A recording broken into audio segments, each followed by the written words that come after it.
நம்மளோட கிரிக்கானந்தாஸ் யூடியூப் சேனலில் IPL actions and squad review videos பார்த்துக்கிட்டு வந்துட்டு இருக்கிறீங்க. அந்த வகையில் இந்த வீடியோ அப்படிங்கிறது எனக்கு நான் வச்சுக்கிட்ட சூன்யம் அப்படின்னு சொல்லலாம். ரொம்ப கஷ்டமான வேலையை நானே வம்படியாக எடுத்து பண்ணுறேன்னா பார்த்துக்கோங்களேன். அதே போல் இது யூடியூப்பில் நான் ஒரு கமெண்ட் பார்த்தேன். யாரோ ஒருத்தர் கமெண்ட் பண்ணியிருந்தார், கிரிக்கானந்தா இந்த 10 டீம்களில் பெஸ்ட்டு 4 டீமை நீங்கள் பிக் பண்ணி போடுங்க கிரிக்கானந்தான்னு சொன்னார். அவர் கேட்டாரே அப்படின்னு போடுறதுங்கிறத தாண்டி எனக்கும் ஆமாம்ல அந்த பெஸ்ட்டு 4 டீம் எதுன்னு போல்டாக சொல்லுவோம் அப்படின்னு நானும் இப்போ இறங்கி வந்துட்டேன். டிஸ்க்ளைமராக 1 இல்லை 2 3 நான் நிறையவே சொல்லுவேன். ஆனால் ஒரு 2 விஷயத்த சொல்லிக்கிறேன். ஒன்று, இந்த 4 டீம்களில் உங்களோட ஃபேவரட் டீம் இல்லாமல் இருக்கலாம். அதுக்குன்னு அந்த டீம் இந்த ஆப்ஷனில் ஒஸ்ட்டாக செயல்பட்டாங்க அப்படின்னு கிடையாது. 2, இதுக்கு முன்னாடி ஆப்ஷன்ஸில் நான் பார்க்கும்பொழுது நான் கவனித்த வரைக்கும் 10 டீம் இருக்காங்க, 8 டீம் இருக்காங்கன்னா ஒரு 4 டீம் மட்டும் ஒரு 3 டீம் மட்டும் சூப்பராக விளையாடுவாங்க. மிச்ச டீம்ஸ்லாம் பார்த்தீங்கன்னா ஒன்று நல்லாயிருக்கும், இன்னும் சுமாராக இருக்கும், இன்னொன்று சுத்தமாக நல்லா இருக்காது. ஆப்ஷனில் ஒரு மாதிரி மோசமாக ஆடி இருப்பாங்க. ஆனால் இந்த தடவை அப்படி கிடையாது. 10 டீம்களில் பார்த்தீங்க அப்படின்னா ஒரு 4-5 டீம் ரொம்ப சூப்பராக விளையாண்டுருக்குறாங்க.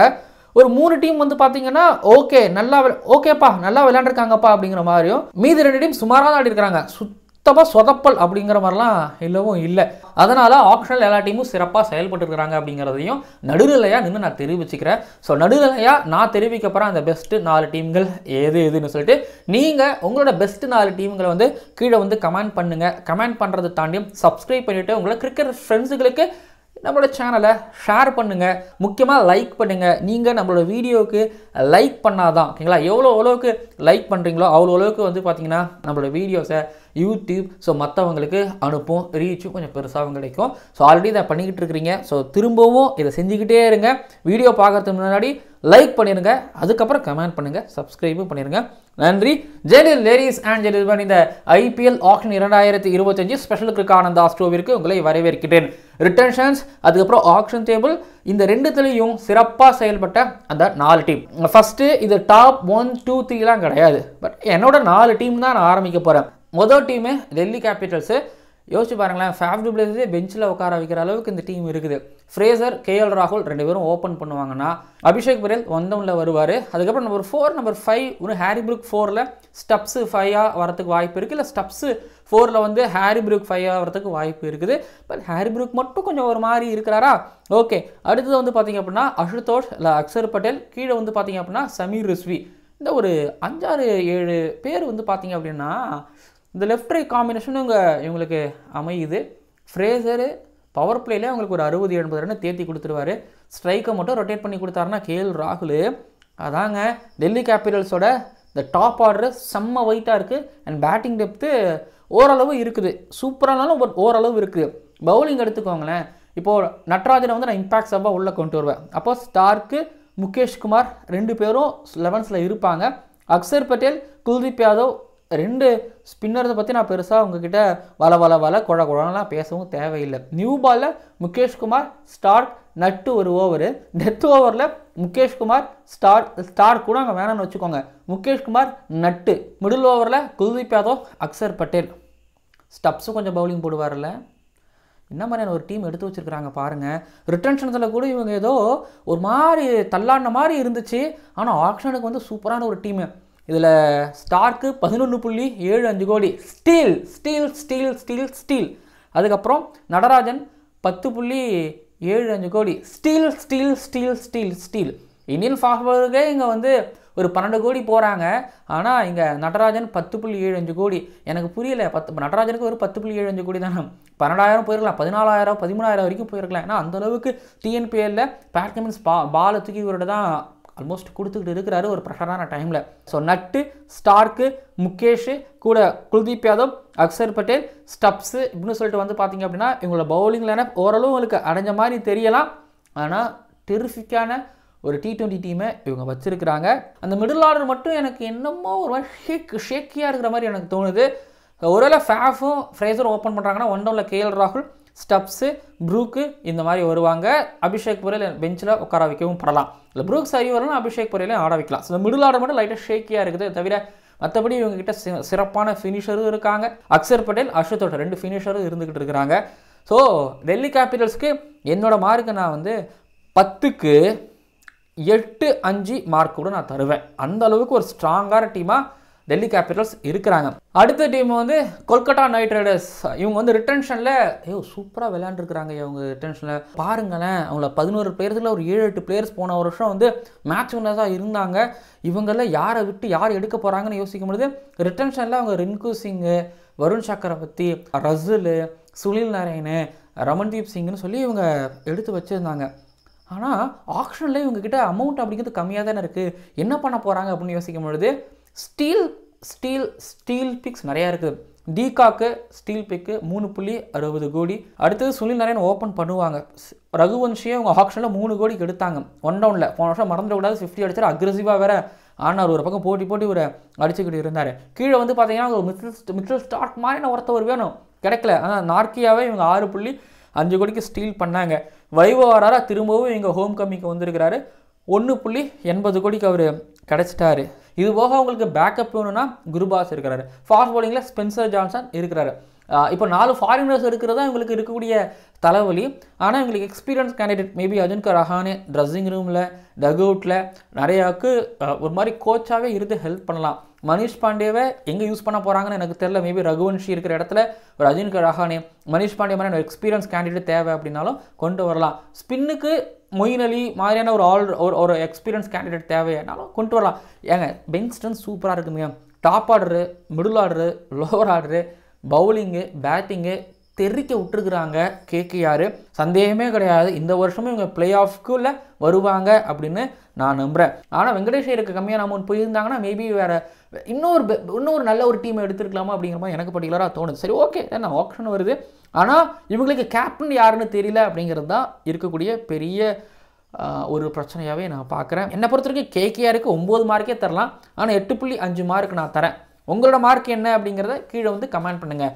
அடுத்ததாக மும்பை இந்தியன்ஸ் பொறுத்த வரைக்கும் எடுத்துக்கிட்டிங்க அப்படின்னா ரிட்டன்ஷன்லேயே அவங்க கோரை, மற்ற டீம்லாம் கோரை எந்த அளவுக்கு வச்சுக்கிட்டாங்களோ அதே போல் இவங்களும் அந்த கோர். ஆனால் என்னென்னா எல்லாருமே வந்து பெரிய பிளேயர்ஸ், விலை உயர்ந்த பிளேயர்ஸ்கள், ஸ்டார் பிளேயர்ஸ்கள், சூப்பர் ஸ்டார்கள்.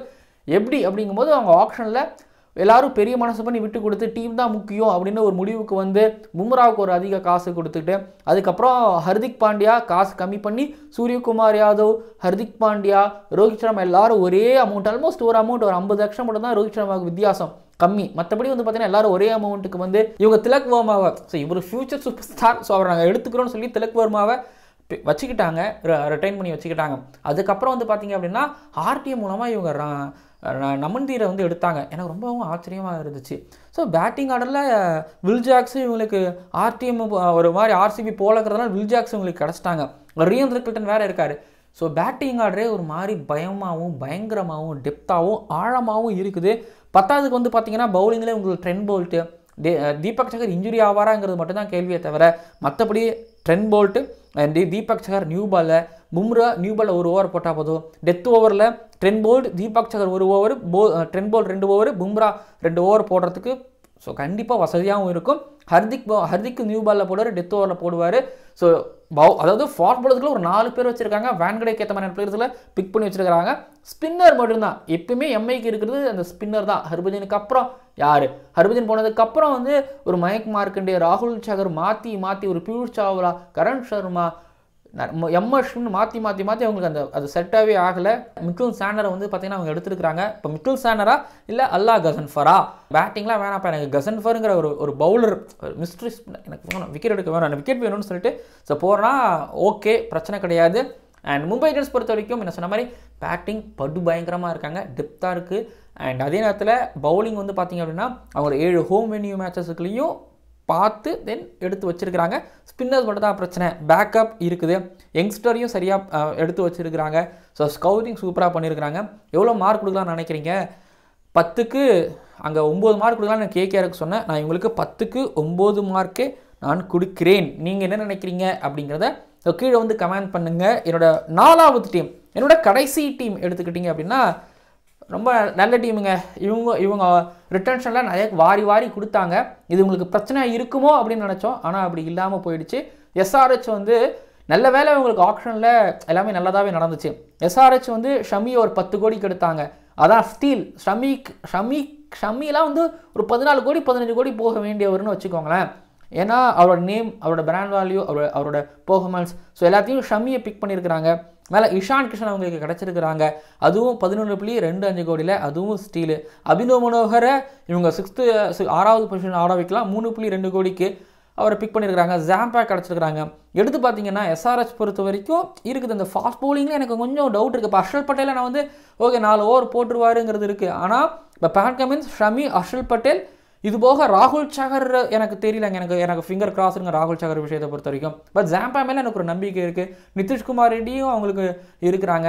ஸோ எடுத்து பார்த்தீங்கன்னா எஸ்ஆர்ஹெச்சோட அந்த டாப் ஆர் Travis Head, Abhishek Sharma, Ishan Kishan, Nitish Kumar Reddy, Klaasen, கீழே அபினவ் மனோகரை பற்றி நிறைய பேருக்கு தெரியல. செம்மையான ஒரு ஹிட்டரு இல்லை, ஒரு 6 பேட்டர்ஸாக இருக்காங்க. ஆனாலும் வந்து பார்த்தீங்க அப்படின்னா எஸ்ஆர்ஹெச் பொறுத்த வரைக்கும் லுக்ஸ் குட்டுங்க அப்படின்னு சொல்கிற மாதிரி தான் இருக்கிறாங்க.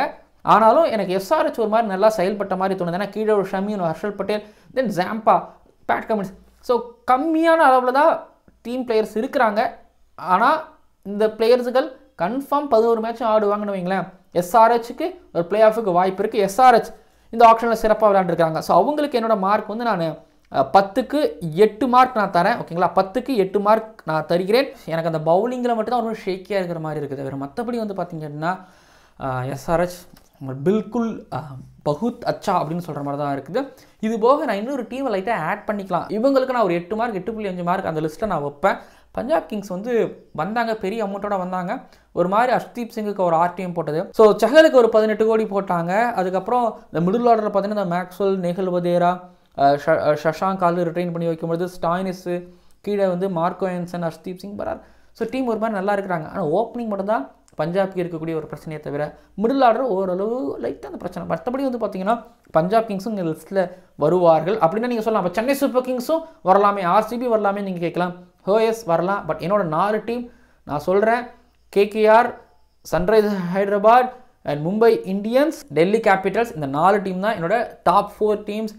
இதில் வந்து டெல்லி கேபிட்டல்ஸ் வந்து ரிட்டன்ஷனில் அவ்வளோ சிறப்பாலாம் ஒன்றும் செயல்படலை. ஆனால் ஆக்ஷனில் வந்து அவங்களுக்கான டீமை சூப்பராக எடுத்துட்டாங்க. எஸ்பெஷலி இந்த ஸ்டார்க்கு, அப்புறம் நட்ராஜன், இந்த பிக்கெலாம் தரமான பிக். ஃப்ரேசரை கோச் ஹேமிங் பார்த்தா நீ விடலை அப்படிங்கிறதும். அண்ட் கேகேஆரும் ஆல்மோஸ்ட் அப்படி தான் ஒரு டீகாக் பிக் பண்ணி கீழே வந்து பார்த்தீங்க அப்படின்னா அவங்களுக்கு இந்த நார்கே மாதிரியான ஒரு பவுலர்லாம் கிடச்சி ஒரு மாதிரி ஸ்டீலாக தான் நான் பார்க்குறேன். அண்ட் மும்பை இந்தியன்ஸ் பொறுத்த வரைக்கும் அது உங்களுக்கே தெரியும், டாப் 4ல் எல்லாரோட டாப் 4லையும் ஈவன் சென்னை சூப்பர் கிங்ஸோட ஃபேனாக நீங்கள் இருந்தாலும் நீங்களே சொல்லுவீங்க இந்த பால்டான்ஸ் பங்காளிங்க எப்படியும் வந்துடுவாங்க, அவங்க நல்லா எடுத்திருக்காங்க, ஆன் பேப்பரில் அவங்க ஸ்ட்ராங்குங்க அப்படின்னு நீங்கள் சொல்லுவீங்க. ஏன்னா அந்த ஆன் பேப்பர் ஆன் ஃபீல்டுங்கிற விஷயம் சென்னை சூப்பர் கிங்ஸ் ஃபேன்ஸுக்கு ரொம்ப பிடிக்கும். ஏன்னா சொல்லுவாங்க ஆன் பேப்பரில் நாங்கள் டம்மி, ஆனால் ஆன் ஃபீல்டில் நாங்கள் தாங்க மாசு அப்படின்னு சொல்லுவாங்க. பட் ஃப்ளோவாக எனக்கு எதுவும் கிடைக்கல. ஓகேங்களா, அதுக்கப்புறம் எஸ்ஆர்ஹெச் வந்து ரிட்டன்ஷன் நிறைய காசு விட்டுட்டாங்களோ அப்படின்னு யோசித்தோம். பட் ஆனால் அவங்கள வந்து ஓரளவு நல்ல டீம் எடுத்துட்டாங்க. ஓகேங்களா, என்னோட 4 டீமை நான் சொல்லிட்டேன். உங்களோட 4 டீம் என்ன அப்படிங்கிறத கீழே வந்து கமெண்ட் பண்ணுங்கள். அண்ட் ஒவ்வொரு வீடியோலையும் கமெண்ட் பண்ணிட்டு இருக்கீங்க, அதை நான் பார்த்துக்கிட்டு இருக்கேன். அது எல்லாமே எனக்கு ரொம்ப ரொம்ப ரொம்ப உதவிகரமாக இருக்குது. உங்களோட ஃபீட்பேக்கு ரொம்ப ரொம்ப நன்றி. பார்க்கலாம். அண்ட் அடுத்தடுத்த வீடியோக்களை மறக்காமல் சப்ஸ்கிரைப் பண்ணுங்கள், பக்கத்தில் பெல் ஐகானை கிளிக் பண்ணுங்கள். பார்க்கலாம்.